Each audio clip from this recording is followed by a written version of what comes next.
Welcome back to Swish Happens. I'm Aiden. I'm Dylan. So we missed the last half of the trade deadline. Nothing crazy. I think the biggest thing that happened was a trade that I didn't really expect. The Clippers and the Pacers. The Pacers acquired Zubac and Kobe Brown from the Clippers for Benedict Mathurin, Isaiah Jackson, and a 2026 first-round pick, and a 2029 first-round pick, and a 2028 second-round pick. The most interesting thing about this trade off rip was the protections on that first-round pick. Like, obviously we all know that there's protections, but it's protected from 1 to 4, but then also from 10 to 30. So, like, if it falls between 5 and 9, then it can be.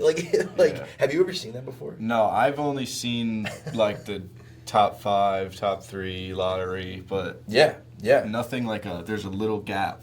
That's strange, right? That is very weird. What do you think, though, for the Pacers getting Zubac and potentially their pick back? So, I mean, I've kind of gone back and forth with it because I feel like the protections on that pick make it a little safer. And it really, if you're Indy, then if you want a shot at one of those top 4 guys, you still got it. Yeah. And then if you miss out on 5 to 9, whatever, and then you still get your pick if it's at the end of the lottery. I think that they, if there were less protections on this pick, I would have liked it less. But now, there's an opportunity where they can get their center of the future. Zubac is, I think, a real stud. Yeah. And even maybe still add another franchise cornerstone in the draft. I think Indy made out like bandits in this trade, to be totally honest. Yeah, for sure. I think it does come down to that pick. And the odds that they get it are very high. Sure.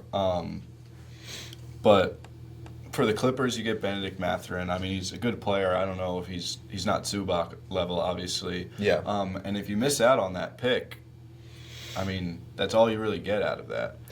With LA, it's so tough because again, it comes down to the pick. Mathurin's an interesting one because I think that he didn't fit with Indy really well, but then also when he played, he was awesome. In the finals, he was torching the Thunder. Yeah. I think he could be an awesome player, and I think that it seems like the Clippers are kind of transitioning out of this era, obviously. Yeah. Who knows what the end of the Kawhi tenure looks like if they can get anything back for that. But what I will say, not saying the Clippers are in a great spot, but in terms of the future, they're in a way better spot than they were 2 weeks ago. They got Garland. They have maybe this pick if the lottery balls fall in their favor. Yeah. And then Mathurin is a good young talent too. Yeah, for sure. I like that. If they are making this step, they're taking the right steps for it. And we'll get back to the Pacers after a couple more. The Timberwolves finally freed Rob Dillingham. Yeah, true. So the T-Wolves acquired Ayo Dosunmu and Julian Phillips from Chicago for Rob Dillingham, Leonard Miller, and 4 second-round picks. They also ended up with Mike Conley again, somehow. I guess if you can't re-sign with the team you were just traded from, but since he was in 2 trades, me and my buddies were literally joking around about the fact that he was going to go re-sign with them, and then it actually happened. So good for him, I guess. Yeah. I love the IO acquisition for the T-Wolves. I think that even on this pod we were talking about some splashier trades for them at the guard spot. Yeah. Where this, I feel like they didn't really have to give up a ton. They kept all of their core pieces, and they added a guy that they can start every single night, and they can get out there and defend too. Sure. Offensively, I think there's some questions there, but I think that it does more than patch up a hole for them. I think Io, especially with the age that he is, I think he could really fit in with them, fairly long term too. He's only 26. Yeah. So I don't know. I think this was not best case scenario, but I think that for short and long term, this checks a ton of boxes for them. For sure. He's a great player. I want to see if Rob can start developing, see what he can do. But with Rob, I'm curious to see if it was a fit thing or because he had he wasn't given the total reins, but I mean he felt like they were going to give him a real shot at this guard spot. I mean with a contending team in the West. I mean like as a young guard, what more do you want? But then it didn't work out. So yeah, I'm curious to see on this Bulls team that is honestly a wasteland of talent. If especially after this year, if a lot of these expirings can hit the road, see if he sticks around, is able to maybe break through, show some of that skill that I feel like everyone has been kind of excited for. Yeah. Haven't seen yet though. I know. I feel like it's such a weird archetype of a player of just being like a scoring small guard. Yeah. I feel like your best case scenario, unless you're like a Kyrie Irving, is like being a six man. Like you can thrive as a six man. But it is just a weird spot.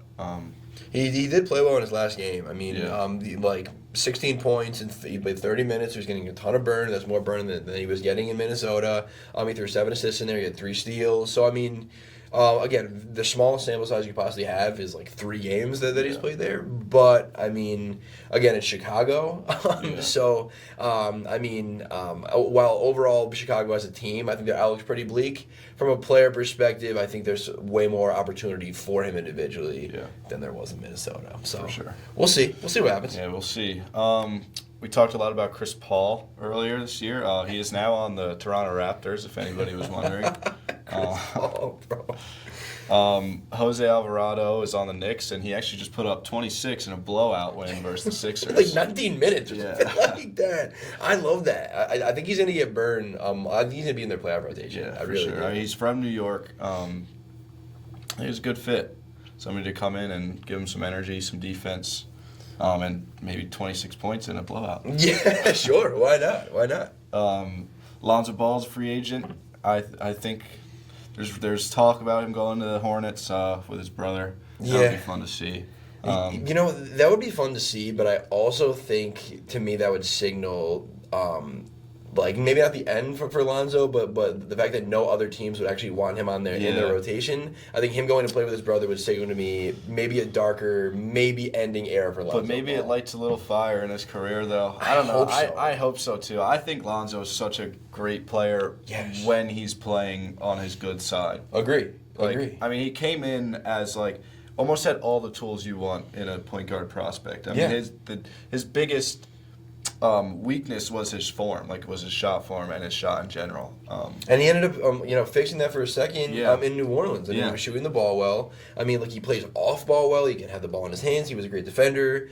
In Cleveland, it scares me that it felt like it was more than just a fit thing. I think that he has some getting back to do for sure. It would be fun in Charlotte, though. Yeah, that would be fun to see. One last thing I have, the Bucks signed Cam Thomas on the 8th. And then he played 2 games since then. He scored 34 points in a win versus the Magic and only 12 in a win versus the Thunder. Sure. But that's 2 wins for the Bucks against 2 top 5 teams in their conference. Yeah. In their respective conferences. And the Bucks also got Ousmane Dieng from the Thunder, who scored 17 in the win versus the Magic and 19 in the win versus Old Home. I think Jang's going to be really good, dude. Yeah. I think he's going to be really good. Cam Thomas, we'll see. I think he's just like a great scorer, but I think Jang has all the tools. I mean, no one cares about the G League, but he was G League Finals MVP 2 years ago, absolute hooper. I think he's gotten a lot more. He's gotten so much burn, and I know it's just the G League, but was an elite player on an elite developmental squad, in this position with the Bucks that. Who knows what's happening next? Yeah. I mean, especially with Giannis missing a ton of time. Miles Turner is going to miss some time, I think, with a calf thing. Yeah. Especially for this last half of the year. I think, Thomas, too. These guys are going to get a real, not tryout, but they are going to get some real burn in some positions they've really never been in before. Yeah, for sure. So, I'm excited. Yeah, it is an interesting, team over there because this is just a bunch of guys that are just going to be out there hooping. Yeah. Exactly. They don't know what their future's going to be. They have nothing to lose. Yeah. No expectations. If I'm them, I'm not hoping for Giannis not to play, but I'm not minding it. Yeah, you know what sure. I'm saying? I mean, you're losing either way. Yeah, exactly. So might as well put the ball in the hoop. Yeah. No, I like that. That's it for player transactions. So there was a couple, but before we get into the tanking stuff, there was a couple things that happened in the last couple days. Okay. Sohan to the Knicks just happened yesterday. Did you? Jeremy Yes, Sohan. I saw that they released him. I didn't see that the Knicks picked him up. So let me before I call that actual news. I don't know if it was just a rumor, but I think he did actually get signed. Okay. After clearing waivers, he's pretty much going to join the Knicks. That's another good pickup for the Knicks. Easy rotation guy that didn't have to give up anything in full. And he's not ball dominant. You can just throw him in there and he'll be off ball. He'll play defense. He'll get boards. Yeah. I mean, to me, he's very Josh Hart coded. I mean, Josh Hart obviously gives some other, a little better offensive stuff. But I mean, Sohan defensive, doesn't really need the ball in his hands. Going to do a lot of junk stuff. Huge hustle guy. I mean, a guy that could be your 8th guy in the rotation. Yeah. You know, maybe your last guy in your playoff rotation for pretty much nothing. Yeah. You know? So I mean, it was a good scoop. I do like that because everybody was talking about this Giannis thing for the Knicks, but I think if you're a Knicks with those stars you have, that starting lineup you have, and being a contender, these are the moves that are going to make the biggest I mean, not the biggest difference like getting Giannis, but these are going to make a difference for you to win a championship. Easily. I mean, when you say that, it reminds me of a couple years ago before Denver won the chip. They re-signed Bruce Brown, and the season before that, like fringe moves like that. You know, with the Thunder, I mean Hartenstein, Caruso. I mean, obviously those are a little bit bigger names than a Sohan, but it's the same kind of vibe of it doesn't always have to be the home run swing. Yeah. It's just in the playoffs, you just have to have not 1 or 2 guys that can get out there and perform. You need to have 7 guys that can go out there and legitimately perform over 4 to 7 games. So I think that this was a great pickup. And I think he's a guy that'll just buy in. That's what you need. You need guys that'll buy in. 100%. And I think he got a little bit of a bad rep the year before Wemby because they tried to mash him into that ball handling role, which obviously is not his game. No. I'm pretty sure that Mike Brown and the Knicks are not going to do that. Yeah. So I think they'll maximize him. Yeah, for sure. Anything else you got for? Small thing, our guy Topic is back. I know. How about that? Dude, well, you know what's crazy? So, even before last night, I didn't expect him to be elevated to the Thunder roster. Yeah. In his first game with the Blue, 3 nights ago, he had 20 and 7 on 60% shooting in 22 minutes. I was I didn't know this dude was back after this crazy cancer thing, torn ACL, and then he played last night. And now he's finally here. I mean, we already had to wait for him because of the European contract. Yep. ACL and then, a lot of barriers. So to see that dude play, I know. I don't have any expectation. We don't even need him to do anything right now. Just to see him out there, it was pretty cool. Yeah, for sure. I won't lie. Sure. So I am hoping because I mean after we get past all the feel good stuff with him, there was a real expectation there. Yes. So I mean it's not like we need him to do anything, Yeah. but I think that especially as we get into the all these max contracts hitting next year, any bargain productivity we can get, we'll take. Yeah, I mean that's what I was going to get into with this Jan guy. I mean we didn't want to get rid of him, but it's we have talent at the bottom of our roster that it's you kind of have to let him go for their sake and for our sake. It's not where we're going to keep him. We might as well get some stuff. I mean we didn't really get anything for him, but those are the middle guys on our roster Wiggins, Cason Wallace. Kendrick Williams kind of guys. Yeah, I mean, those are guys that we're not going to be able to pay, long term. So we're going to need these bottom guys to step up. I was telling my friend about this Jerry McCain thing. I think the perfect situation for us is give him those limited minutes. I mean, SGA's out, AJ Mitchell's out, so give him minutes now. But don't let him play a lot so we can re-sign him for cheaper. Sure. And then he'll step into the bigger role. There we go. It's definitely some cap chess you got to play a little bit. So, I think that's valid too. And also, if the Thunder are going to keep these picks, I mean, this is why we had to get rid of what's his name, Dylan Jones last year, who was on the Knicks now too, actually. Because we had to make room for more rookies. Because it's great to have a million draft picks, but then you also have X amount of drafts or X amount of roster spots. So, I mean, with Topic, it's great now. It's great to have McCain, but I will be interested to see outside of those top 3 guys that the Thunder have, what do we end up doing over next year, the year after, with this kind of like middling talent. Yeah. But yeah, those were all I had for other stories. Yeah, that's all I had too. I did see one thing, and I was looking. Speaking of the Thunder, I saw that we released Chris Youngblood. We waived him. Sad.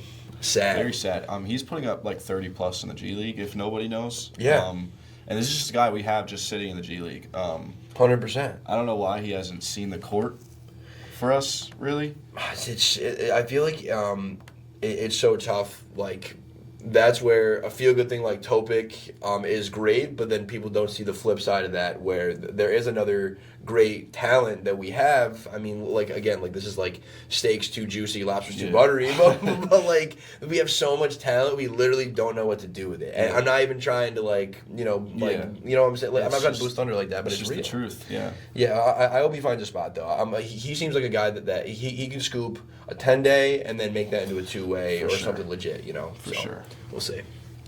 And now let's get into this. I'm sure a lot of people have heard.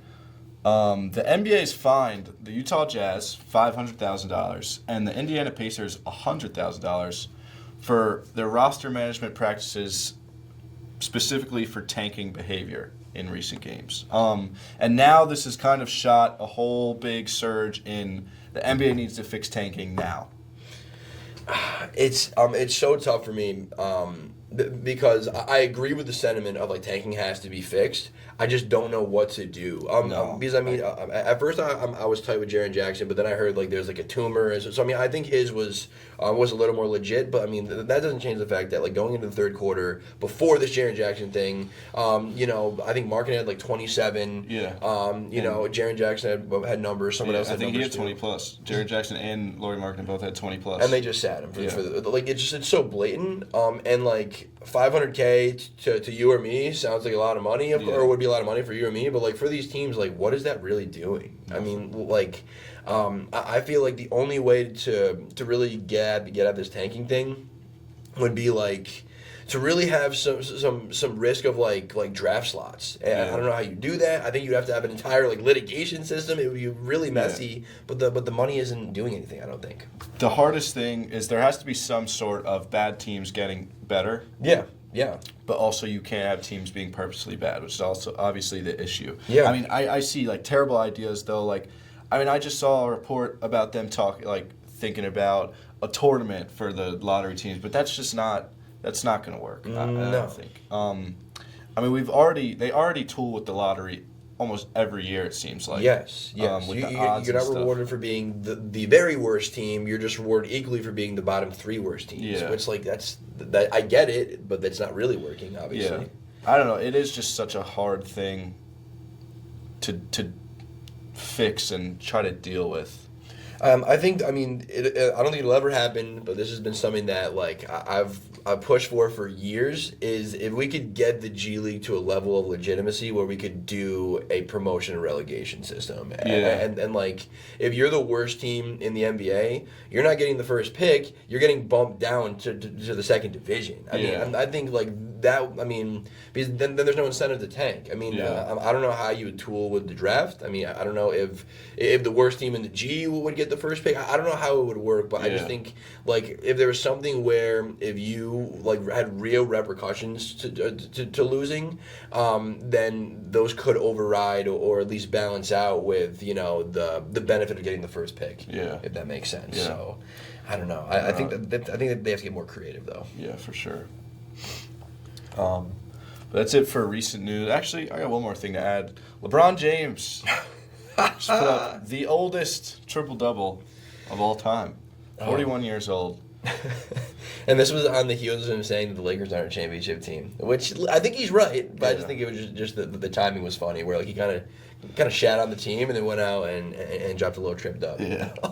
I mean, I don't know. I think LeBron could do it if he like really tries, like put up numbers like that. Yeah. But is he going to really try every night? No, he's 41 years old. And I mean, what's the benefit of doing it in February? You know, I really agree. I think it is a little bit of a switch that he can just kind of turn on whenever he wants. But I mean, right now that they're looking at like a Houston 4 or 5 playoff series in a couple months, like I would be saving every iota of energy I can because I'm gonna have to deal with Tari Eason and Amen and all those dudes, young guys. Yeah, that a 41-year-old does not want to deal with.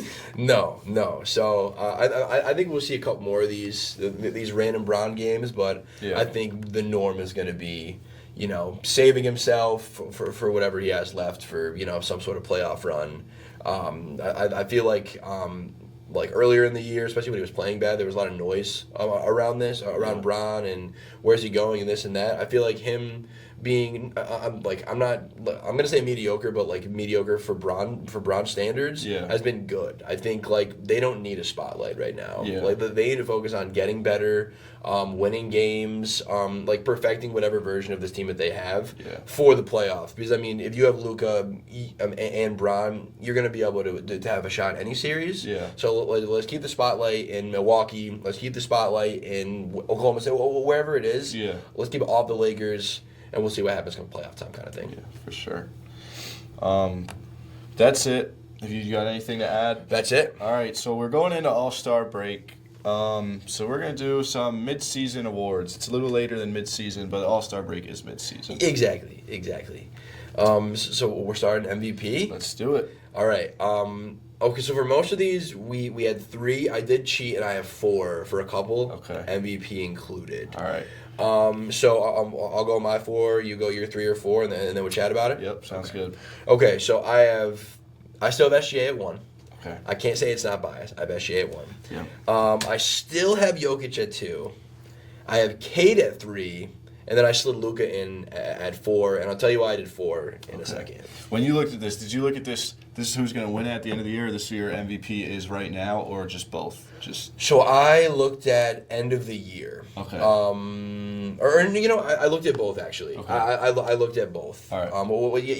That's why I had 4. Okay. So I've got my MVP is SGA. Second is Jokic. And third, I've put in Jaylen Brown. Ooh, I like that. Yes. I definitely like that. Okay, talking about Jaylen Brown. Okay, so Jaylen Brown. So we're missing Jason Tatum. No Kristaps. And not the Celtics squad we've seen in recent years. Absolutely. I don't think a lot of people expected them to be that good. But right now, they are second in the East, 35-19. Mm-hmm. And the thing, he's putting up 29 points, 7 rebounds, 4.5 assists, 1 steal, a half a block, shooting 48% from the field, 35% from the three-point line. I mean, the numbers don't pop. I mean, he's averaging 29. That kind of pops. But the numbers aren't, like, crazy. Sure. But this is what really puts me at putting him at third MVP. He has the second highest usage rate in the NBA. That's big. Which is at 36%. And he's only 0.6 behind one person, and that's Luka. And I think the next person's at, like, 34 something. So it just kind of shows he's kind of willing this team to second in the East, which is nothing to look past. So that's what kind of put me having him at third. I mean, he's had big nights. He's had big games where it's really him winning the game. I think that's fair. I mean, I have Cade at 3, and I think like Cade and Jaylen go a little bit hand in hand. You know, like I think similar roles that they've had to take on. You know, I mean, and to be honest, Cade's numbers are stronger in some spots, but lower than others than Jaylen. I mean, Cade's averaging like 25.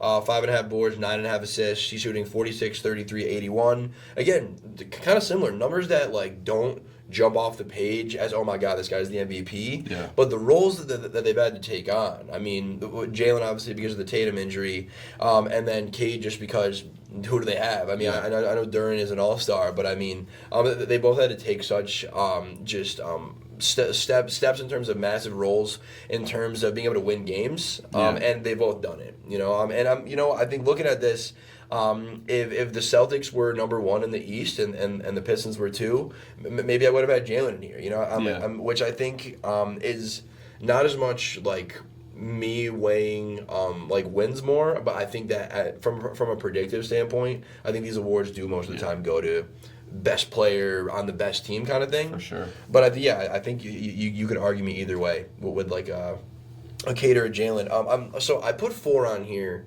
because Jokic has missed 16 games. That's yes. And like Jokic missing 16 games is why I put 4, and is brings SGA into the mix too, because SGA is projected to miss 7 games after this abdomen thing. Yeah. And I think if Jokic was playing throughout this whole time, or even missed half the games, I think Jokic would be my MVP. Yeah. And so my argument for Shea was that he's played more games, but after he misses these 7 games, we're going to get closer with it. You know what I'm saying? Yeah, I actually had the same little thing, because when I started this, I think there was only like 51 games played, and SGA played 49 out of the 51. Yeah. And Jokic was, I think, just coming back or still out. For sure. Out with 16 games, meaning he could only miss 1 more game, and after that, he can't win any awards. Yeah. So I was like, I mean, that's got to be part of winning the MVP, is being there every single night consistently. Availability is the best ability. Of course. But now SGA is out, so that is kind of bringing that argument down a little bit. Exactly. But that's why I would have had Jokic 1 as well. So that's where I'm getting at. I think it's, you can't really depend on a player nowadays, you can't really depend on a player to play every single game every night. I mean, especially if they're that caliber. But yeah, I agree. I mean, what I had for SGA's argument on top of that, he has a 67% true shooting percentage, which is the highest true shooting percentage by somebody with 30-plus points. That's huge. He's doing it so efficiently.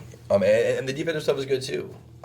He's 32, 4, 6, shooting 55, 39, 89, so he's almost a 55, 40, 90. Yeah. Super efficient. It's so tough. And then and then I swing it back to Jokic. Like he's averaging 29, 12, and 11 on 59, 42, 84, and that's with like the games that these last couple games that since he's come back, have probably made those stats dip a little bit. Yeah. So even the stat line I just ripped out, which would be an MVP stat line in any season, are still a little bit lower than they were in the beginning of the year. Yeah. And then just to give Luka a little bit of flowers, 33, 8, 8.5, 47, 35, 78, propelling a horrifically defensive team to 5th in the West. I mean, I think Luka will probably be Luka's 4 in my mind, and is going to be 4 unless he does something crazy by the end. But I think that there is a grouping of, honestly, I think the 5 guys that we talked about, and then I think that even if it's not a big jump, there is a gap between these 5 and then everybody else, just because either how good their teams have been or how good they've been. Yeah. So. I mean, Luka is another, like I was talking about with the usage rating. I mean, they're both, Luka's 1 and Jaylen Brown is 2. You don't really, besides Joel Embiid, who at 5. Well, just to put it in perspective, so Luka is at 1 and Jaylen's at 2. The next guy on a winning team is Joel Embiid at 33. And then SGA is all the way down at 9 at 32. And then Jokic, who you think, with putting up these stats, you think like he has the ball in his hand, which, I mean, we've seen, like I've seen in the playoffs where it's, you watch a quarter and Jokic kind of touches the ball every single possession. Of course. But he's all the way down at 22 at 29% usage rating, which is actually surprising. Yeah. And this is what was happening at the beginning of the year too, is that I think he was shooting less and the usage rate was down, but the numbers were all up. Yeah. And the percentages were all up. Like I don't know what I see. Like the interesting thing with Jokic is like I don't really understand what he's specifically doing each year to get better. Yeah. But he's getting better, or stats are getting better at least. Yeah. He is just unbelievable. Yeah, just the experience, I guess. Yeah, to be honest. Yeah, I think you're right. Just like, it's that, like, I hate when people say this, but I think, like, the game, like, just keeps slowing down for him and getting slower and slower and slower, and he just gets it, man. Oh, I love Jokic so much, dude. If there was one guy that we didn't talk about that you think could jump into this conversation, who would it be, do you think? I just got one. I only have one guy that I think, and it would be a good segue into the next award, too. Yeah, well, this is who I had in mind, Wemby. Wemby would be the only guy I think could step in. I mean, in the beginning of the year, I think I had him third. Yeah. For our predictions. The only thing with him, 14 games missed for him right now. I know. So he's within 3 or 4 of that cusp too. Yeah. Which it would be like a disservice to the league if Victor Wembanyama does not have any awards aside from Rookie of the Year after his first 3 years. Yeah, for and sure. And I'd be curious to see if because I think that there would be enough public outcry where I think they would adjust the 65 games. I mean, I think they would. So to segue into the Defensive Player of the Year,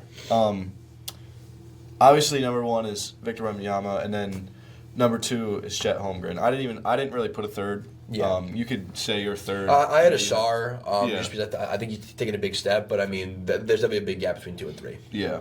But I was looking into this because, I mean, imagine this year he doesn't play enough games, and then next year doesn't play enough games. That's 3 years of Defensive Player of the Year. Because this is an award that should have his name written on it by the end of his career. Yeah, absolutely. Shooing every year for the number 1 spot for Defensive Player of the Year. It's like other than Chet, and I mean even Chet is a little bit of a step down. No one's really close. Yeah. I just think that is something interesting. Like, that is interesting. Are they going to change something? Are they going to change it? Would they change it? I think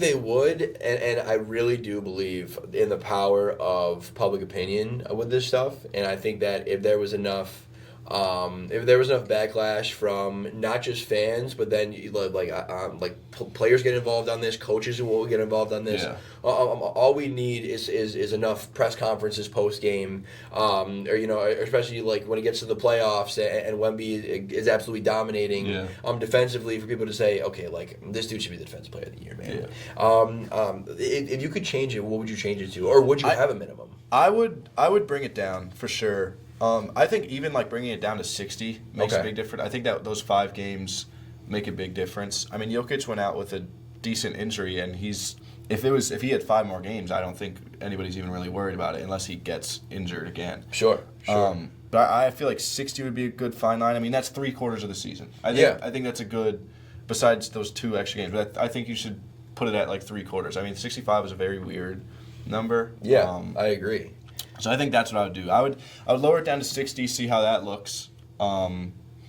Maybe just keep doing that. Maybe just lower it, see how it looks, lower it, and then if it has to get to a point where you just take it away, and just have the voters take into account how many games they've played. Yeah.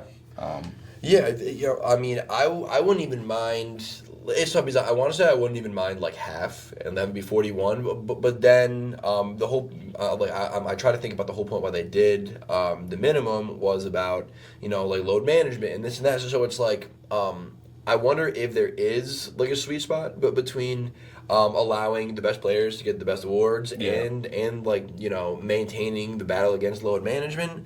I almost think it's a little more complex. Where like in a perfect world, I would probably bump it down to like first I would bump the season down to like 70 games, and then I would bump it down to like 50.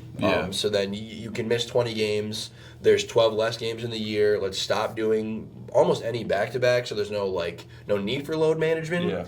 So like if a guy gets hurt and unfortunately misses 20+ games, unfortunately you're just not going to be able to win the award. But then it's not going to be like load management wouldn't be a part of it either. You know what I'm saying? I mean, with both these ideas, I mean, I think if you're Adam Silver, I think the best thing you could do is just do it at small steps and just see how it looks. I mean, you don't have to make a drastic change. That's fair too.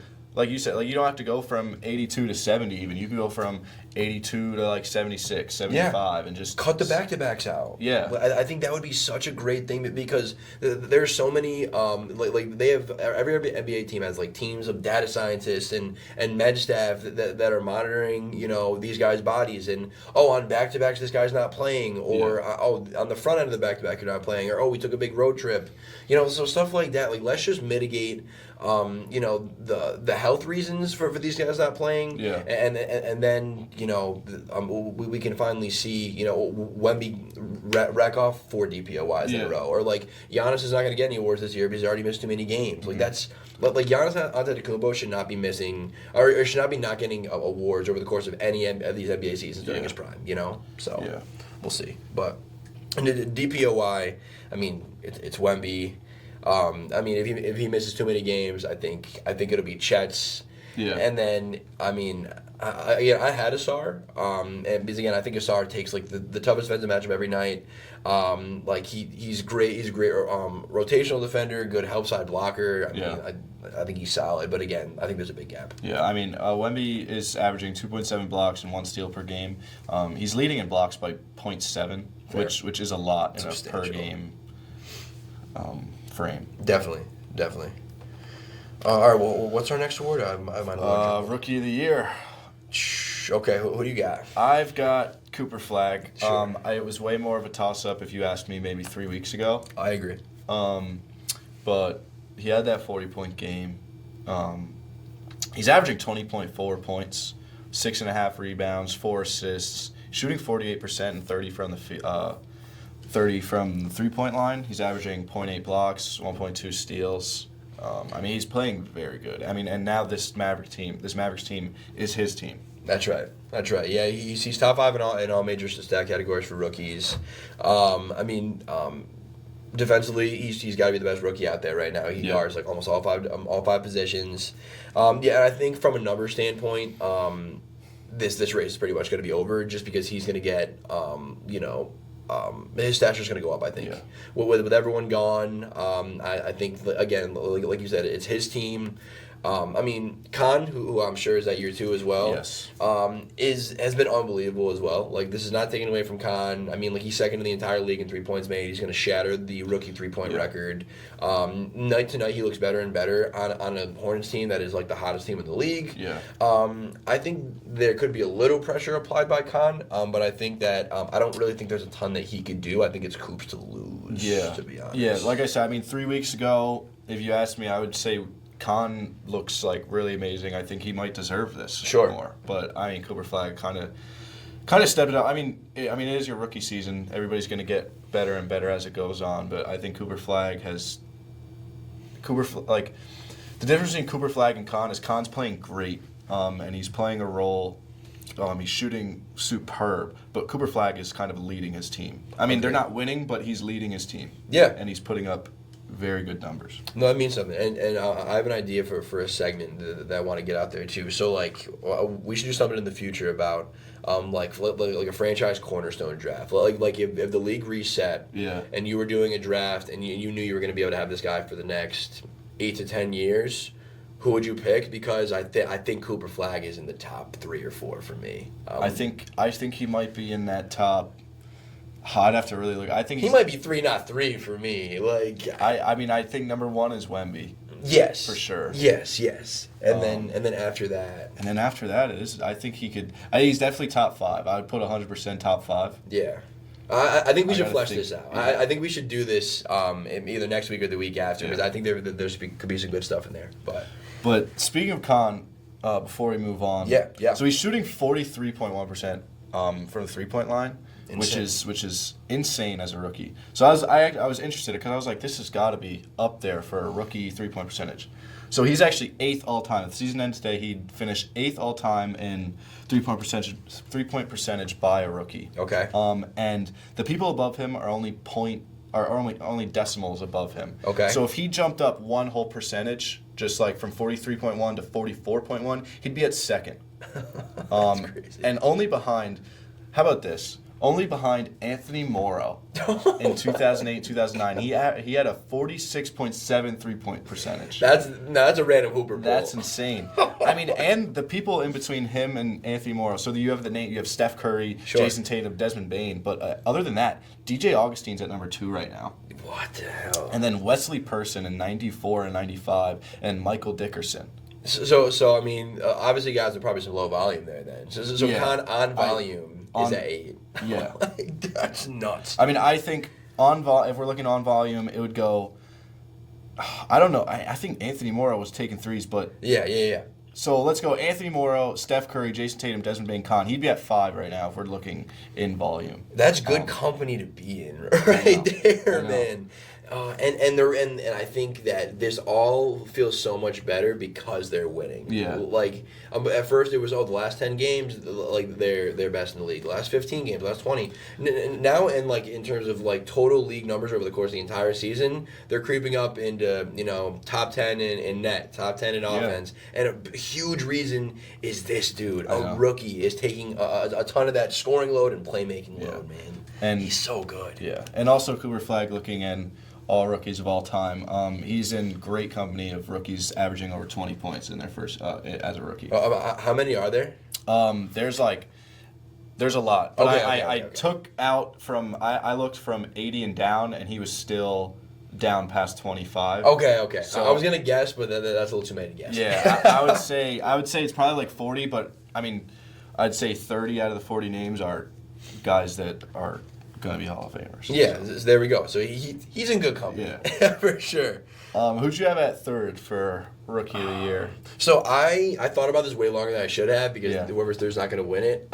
I stuck with VJ. Yeah. I stuck with VJ at 3. I think, 15 and a half, 4 boards, 4 assists, shooting 42, 35, 79. The stats aren't crazy, but I think that he's playing really solid minutes, really important minutes for a team that is winning more than we expected. Yeah. I didn't expect 35% from 3 coming out of college there. No. And then he's also taking, he's the guy that's taking the hardest perimeter matchup, like pretty much every game. Yeah. So, I mean, I love that defensive stuff too. BJ's really surprised me, and I think it's been really interesting kind of like monitoring how people felt about him since obviously game 1 was unbelievable. Yeah. Then he took a step back a little bit, and now I think he's a little bit underrated, I would almost say, in terms of like he's not really getting talked about. Again, he's not going to win this award, but I think that it means something to be a productive player on a winning team as a rookie. So that was my 3. Who'd you have? I had VJ as well. Fair. He definitely started off. He started off hot. I mean, he started off at number 1 on the leaderboard. Yeah, which is crazy. Week. And then he did cool off, but I think he's starting to get back. Like he's consistent now. Agree. He has good nights. But yeah, he is playing a big role for that Sixers team, especially now without PG. Quentin Grimes has been out a couple games. Yep. Obviously Joel Embiid, he doesn't play back-to-backs. It was tough. I mean, I really battled with Derek Queen. Derek Queen and VJ. Because Derek Queen has just really started to come into his own as a scorer, as a playmaker. I mean, his stats at the moment don't jump off the page, but 12, 7.5, and 4.5. But I mean, in the beginning of the year, he wasn't really getting as much burn. Yeah. So I think he's in terms of from just a number standpoint, it's a little deceiving. Yeah. But again, it was the winning thing. It was VJ's playing winning basketball for a pretty winning team. Yeah. So I thought that was important. The only other 2, I'm still holding out with Cedric Coward. It's been tough with with a lot of the guys that have come in. Yeah. His numbers have gone down a little bit. Sure. He's not as efficient. And then weirdly enough, Maxime Reynaud from the Kings at their center. Yeah. Has been very good. Yeah.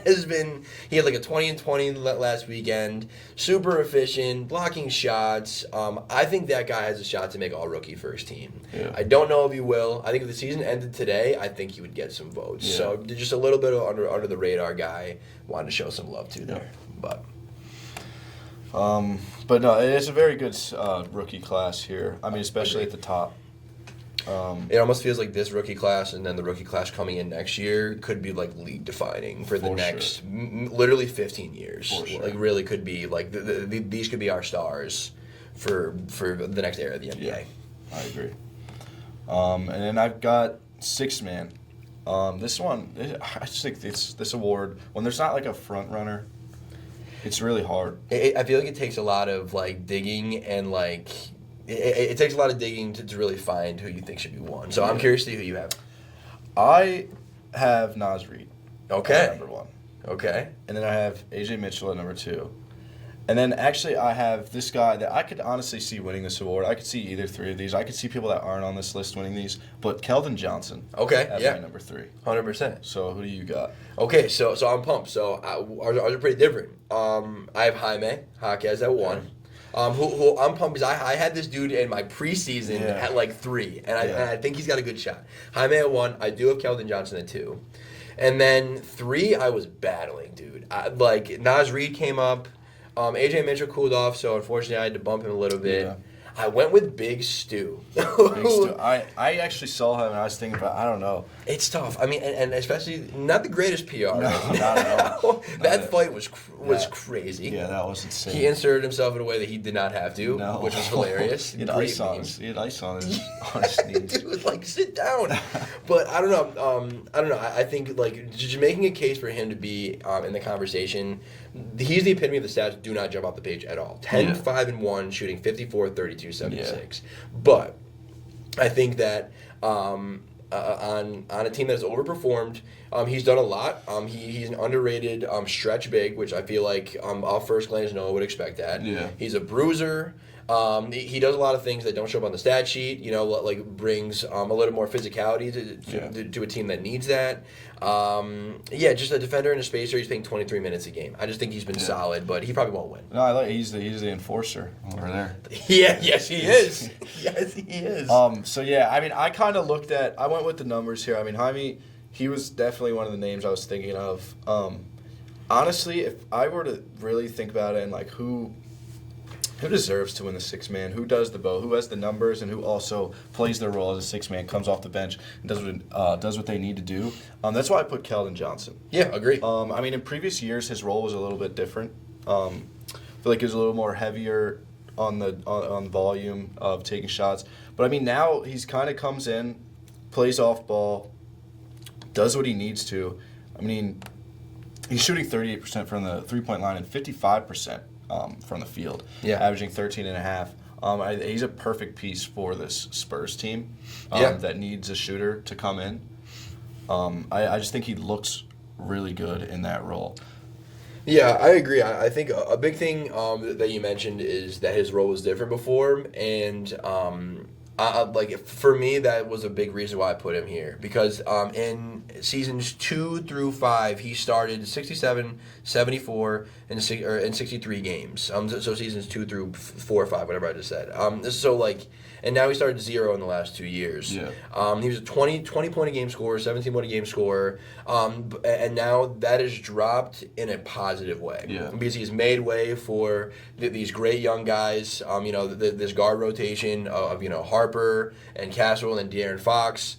To come in and do their thing, and he has accepted this role in spades. He's been a great compliment to Wemby, where I feel like you've seen some of these guys, a Jeremy Sohan, who was maybe thought of as part of the core before, where I feel like Keldon Johnson was not. Yeah. Where Keldon Johnson has accepted a role and thrived in that role to a point where I think he's kind of part of their future plans moving forward as this 6-man role. So I'm with you. I think that I have Jaime at 1. Would not be surprised at all if Keldon Johnson wins this. I mean, I don't really have much to add about Nas and AJ. I mean, AJ's at 43 games out of 56. He's a couple away. He's hovering. From missing. He's hovering, unfortunately. Nas Reid, this would be his second 6-man. Okay. I don't know if he gets it. I mean, Nas Reid has played the same role since he kind of came into the league. Yeah, for sure. And he does a great job at it. He comes in, scores, plays good defense. Surprisingly, he's shooting well too. He's shooting 38% from the 3-point line, 47% from the field. But he's not doing anything new. That's fair. Yeah, no, I think that's fair. I think with a guy like Jaime I had at 1, so like he had a little bit of a downtick in numbers between his rookie year and last year. And that has kind of jumped back up again this year. He's still not shooting great from 3 at only like 25%. But I think he comes in and he does a little bit of everything. 15, 5, and 5. Yeah. He's scoring, he's rebounding, he's passing the ball around. He's a pretty good defender. He's a smart player. I think on a Heat team that really needs that because I mean in terms of their marquee talent, I think we know Hero's limitations. I think Bam has had a really down year, I think having a guy like Jaime has kind of powered them to this 29-27 record they have right now, 8th in the East. I think he just kind of embodies what the Heat are, of like, on paper, this team probably shouldn't be this good. Jaime, looking at him and his skill set, shouldn't be this good, but they're winning games. So I want to throw him some flowers there. Again, I don't know if he'll win it, but I think at the moment, I think he'd be my one. Like if the Heat finished with 44 wins, I think I would, and Jaime's numbers stay like this, I think I would give it to him. For sure. I think he affects his team more than these other guys. Yeah. I think that's a good way to put it. That's a good way to put it. Is it most improved next? Most improved. I've been most excited to talk about this. This is actually a good race. It is. Very good. It's something that you looked at earlier in the season. You're like, oh, it's his. Yeah. Talking about Denny Abdia. Yeah. I would think he would be the leader. I mean, he jumped from 17 points to 25. His efficiency went down a percentage or two. Sure. On higher volume, though. Yes, but I mean, he jumped to like being the man on this Trailblazers team who are from the beginning of the year surprisingly better than people thought they would. I mean, they can go in any night and be competitive. Yeah. So he's averaging 25.7 rebounds, 6.5 assists, which is a jump from 17 points, 7 rebounds, and 4 assists. Absolutely. They're 9th in the West right now. Yeah. I've been a Blazers guy all year. Yeah. I love these guys. He's still my one right now. Yeah, he's still at my one, too. I would like to hear who your 2 and 3 are, though. Same team, actually. Yeah. Jalen Johnson at 2, and then Nickeil Alexander-Walker at 3. There we go. Who do you have? I have Nickeil Alexander-Walker at my 2, and I have Keontae George at my 3. I was going to put Jalen Johnson, but I think Keontae took more of a leap from where they were last year. I think that's valid. I mean, with Jalen, he was hurt, so it's like it wasn't as much of a jump as he's now available. Yeah. I think that's fair. With Jalen, Jalen really sold me with a ton of improvements in a lot of advanced stats. Yeah. So I mean, I won't go through what every stat means, but his advanced stats, he's improved significantly in box plus minus, value over replacement player, win shares, free throw rate, assist percentage, rebound percentage, player efficiency rating. So it's the numbers across the board, he's only up 4 points, a half a board, and 3 assists over last year. But in terms of the ways affecting winning, I think some of that advanced stuff really highlights. Yeah. The uptick in roll, and I mean the wins haven't been coming as much as you'd want, but I think that the changing of the guard and him being able to accept that role of this is the Hawk star. Yeah. I think meant something. But then Nickeil Alexander-Walker, he was averaging under 10 points a game. I know. I think if we're looking at who improved the most year to year, I think it's stats wise. I think Nickeil Alexander-Walker is there. Yeah. Agree. Up 11 points, 8 more minutes a game. He's taking pretty much the toughest defensive matchup. He's taking a lead ball handler role, which he's never done really. I mean, he was always kind of a secondary. Yeah. He just looks like the same player but leveled up in a crazy way, or the most improved player. Yeah, for sure. And I think by definition, I think we talked about this at the beginning of the year. We were talking awards. A guy like Nickeil Alexander-Walker is who I think the award should be for. Yeah. Where a guy like Denny is going from really solid to star. Jalen Johnson, as we talked about, is just kind of doing kind of naturally progressing, but just being able to play more. Where Alexander Walker is making a massive jump in class and stature. Yeah. So I don't mind you having him at 2 at all. I mean, out of these 4 guys, Denny, Keontae George, Jalen Johnson, and Nickeil Alexander-Walker, if you look at their career stats, I mean, Denny is a clean progress. Keontae is a clean progress in his last 3 years. Jalen Johnson is a progress. NAW jumps all around. I mean, he came in the league. I'll just go down his points. So he goes 6, 11, 13, 3, 10, 6, 6, 6, 8, 9, 20. That's so crazy, and then this late in the career too. Yeah, I think that it's interesting because when I was doing some research on this, another dude that was getting buzz was a Dylan Brooks. Yeah, and I think that Alexander Walker and Dylan Brooks are 2 of the most unique most improved player candidates I've ever seen. Yeah. Because I feel like this is mostly reserved for like guys within like their first 5 years, where those two guys are rightfully so getting nods in years like 7, 8, 9, 10. Like I think it's like an interesting kind of new development in how like even I'm kind of perceiving the award too. So no, I respect that for sure. I am glad for Nickeil Alexander-Walker. I mean, I remember watching him in the playoffs. He did very well for the Timberwolves in the playoffs. He kind of stepped up for them in a lot of games. They're feeling his absence now. Yes. I mean, it's funny that like if you look at the Timberwolves, what would they need? A Nickeil Alexander-Walker. So the irony there. But yeah, no, I love this most improved player award race. I think to your point, I think Denny would have to really miss some games. He's got a back injury right now actually to lose that award. But I think that there's some strong candidates. You know, I was thinking last night. I don't like they would never do this. I almost wish there was like a most improved like team a little bit. Yeah. Like they do the rookie team, they do the All NBAs. I think it'd be really cool to have like a most improved player team because I feel like some of these guys get lost in the sauce, and at least for me, it would alleviate that. Oh, this one guy's going from a star to a superstar. He's the only one that gets looked at as most improved. But for sure, just an idea. Yeah. Just an idea. Well, what do we got next? We only got 2 left. Yeah. Right? Let's do Coach of the Year, and then we'll add that. The new phony award they threw in. Clutch player. All right, yeah. Who do you got for Coach of the Year? I got 4 for this one. Okay, so I've got 3. Coach of the Year, I still have JB Bickerstaff. Respect. I mean, I don't think anybody expected the Pistons to be first in the East. I mean, we all expected them to be good. Yeah. But I don't think anybody had them first. Agreed. 37-12. They're second in defensive rating, second in net rating, third in offensive rebound percentage and rebound percentage. And they were 44-38 last year. They are 7 off of beating their record, and there's still like almost 30 games left. All-Star break, yeah, that's crazy. Okay. Mine's a little different. Mine's a little different. So I have Bickerstaff at 3. Okay. At 1, I have Joe Mazzulla. I have Jordan Ott at 2 from the Suns. Okay. Bickerstaff at 3.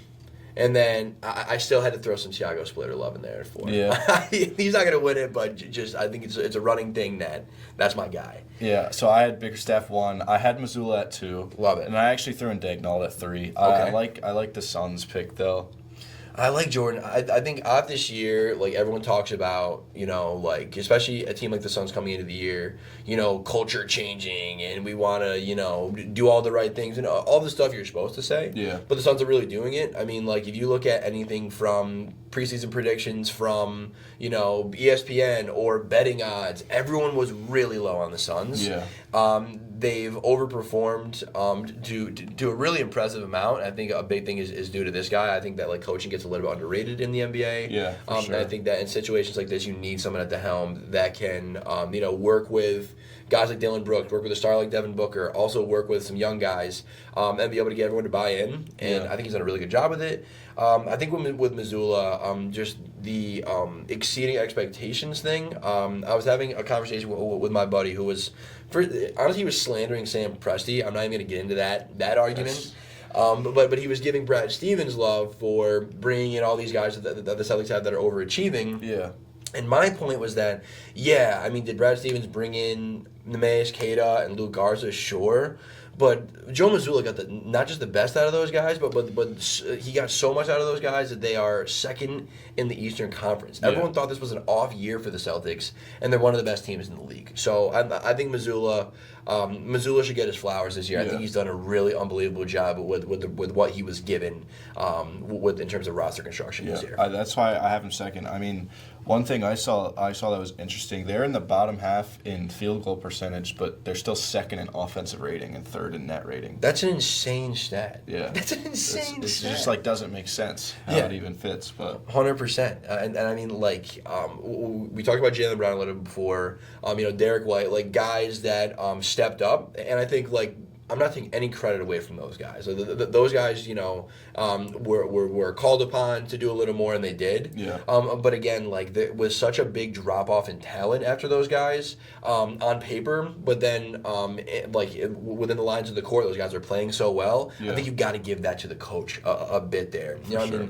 I mean, even getting enough out of Simons to be able to flip him for Vooch. Yeah. I know that there's some Brad Stevens, you know, love in there too. But I think that if Simons doesn't play well this year, if Simons isn't put in positions to succeed this year, Yeah. they don't. Like, he's not good enough to get Vooch. You know what I'm saying? So yeah, I just love what Missoula's been doing this year.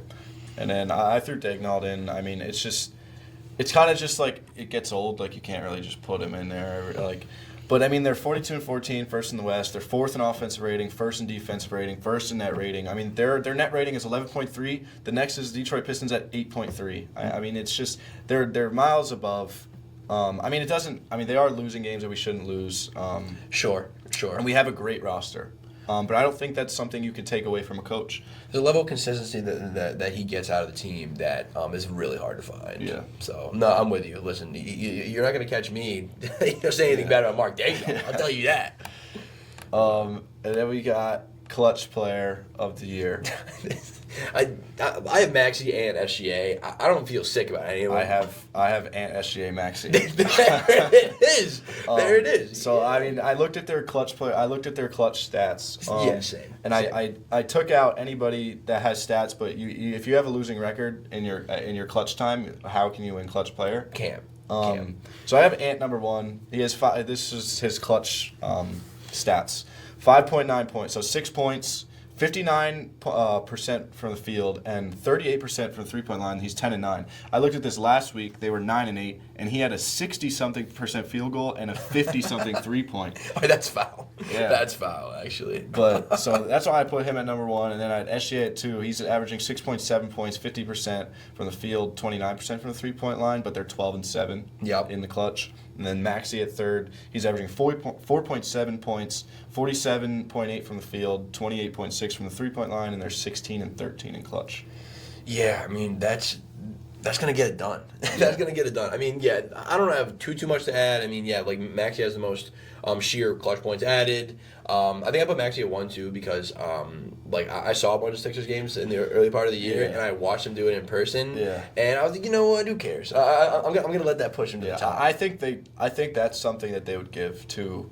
Like, say it ends right now. I think it's something they would give to Max. I mean, he does have the most, but they also they have 29 games in the clutch versus SGA's 19 and Ant's 19. That's fair too. Fair too. But I mean, I don't think Ant or SGA really want the clutch player. I think they should just give it to Maxey. Yeah, I don't think I care that much. I mean, I think the only other guy that could jump in there is a Cade. I think that they're like 19-8 in the clutch this year. And even though the sheer points and the numbers may not be as high as these guys, I could see them seeding too, especially if the Pistons get number 1 in the East. Best player, a lot of close games. He came through for them. So I think any of those 4 guys, I don't really think there's a wrong answer. No. I think I would be surprised if someone outside of those 4 guys wanted though. For sure. Would be the only thing I'd say about that. Yeah. But I mean, the guys that were up there were like Jokic, Harden, Curry was up there. But if you have a losing record, I don't think you should win in the clutch. Just how clutch are you? Yeah. I know that's reductive, but just how clutch are you? Yeah. But okay. Yeah, that's it. We got for midseason awards. Now we got something. I'm sure you guys have seen this game. But on the count of 3, we're each going to name a player. And then after that, we're going to just keep going until we get the same player. So what are the parameters for this? So, obviously, NBA, just current, anybody? All time. Screw it. Okay, all right. And I think we have to do a fair, not quick, but so. All right, I got one. Okay, I'm ready. All right, 3, 2, 1. Jeremy Lin. Okay. Okay. I got one. Okay, do it. 3, 2, 1. Darren Williams. Oh, I don't even know where to go from Kevin Walker and Darren Williams. Okay. I went with Hornets there. Okay, so we both have guard kind of stuff happening. Yes, I think we're just gonna have to take a step here. Yeah. Step closer. Okay. Well, let's just do it. All right, let's go. 3, 2, 1. Kyrie Irving. Oh my God! Let's go. That looks crazy. Listen, if you go from Darren Williams and Kemba to Kyrie, listen, we both just went with a scoring guard. That's right. There we go. That was good. That was as electric as it looks when people get it on the videos. Yeah. Let's go. I love it. Yeah, that was good. That was good stuff. Good way to end. All right, we got All-Star Weekend this weekend. We'll have hopefully a good dunk contest. Yeah. Hopefully some people trying in the All-Star game. We'll see. I mean, who do you think's going to win? You think the world, you think the OGs, or you think the young guys? I think like World should still win. Yeah. I know SGA is not playing. I'm gonna go with World. I think. I think Wemby is going to try, and I think that would be I it. counted out Wemby. I was thinking of Jokic and Luka. Because I was going to go with the young guys. I was going to say, I think they might go out there. But you know what? I'm going to take the OGs. Okay. I'm going to take the OGs. I think they're going to be like, you know what? Let's not lose to the world in an all-star game. I hope so. I mean, I think Kevin Durant is. Like I saw some weird. You see those quotes from him about like if they're telling us to try like look at what the European guys are doing, which I thought was like kind of wrong and stupid of him to say, but B, I think that caused a little tension. I love KD, but I don't know how you can go through your whole career by just being a terrible person in the media. Yeah, he's committed to it. Yeah. Because at one point I was like, okay, this is who he is. I think that is who he is, but I also think he's leaned into it a little bit too. Sure. I think he liked people hating him. Yeah, I think so too. That's my guy. I had his fat head on my wall. And then I had his jersey, I had his shirt, so I had a whole matching set. Fun fact, I actually have a Kevin Durant jersey from every single team aside from Golden State. And I think I'm going to get a Golden State one. I think I'm ready. I still have my old Thunder jersey. It's super small, but I just kept it. I wasn't one to burn it. I didn't burn it. No, me either. Yeah, I got the Thunder, I got the Nets, I got a Team USA, I got a Suns, I just got a Rockets one. Like, I just love them. Yeah. Even if I didn't want to, and sometimes I don't want to. No. I love them. Yeah, me too. All right. Forgotten Hooper? Yeah, random player. All right, I got mine. Okay, you go, and I'm going to think of one. All right, Michael Carter-Williams. In light of jerseys, I had a Michael Carter-Williams jersey that I loved. Sixers, when he came in, I thought he was going to be great. Dude, his first... Okay, real quick. I had to look up his game once, his stats. MCW first game. He has one of the greatest first game stat lines in the history of basketball. Yeah. He went 22 points, 12 assists, 7 rebounds, and 9 assists. Or 9 steals. Insane. As your first game in the NBA. I thought he was going to be a god. I thought he was going to be so good. Okay, in that same vein, Syracuse, I'm going to go Tyler Ennis. Tyler Ennis was great at Cuse. Yeah. I couldn't even tell you where he ended up playing in the league. I think he might have been on like Milwaukee or something like that.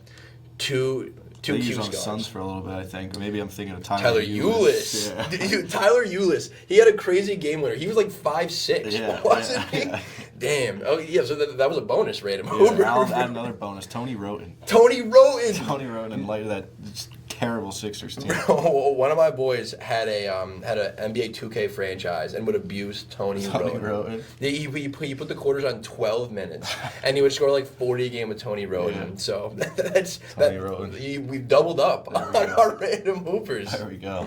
But all right, thank you guys for watching. Swish Happens.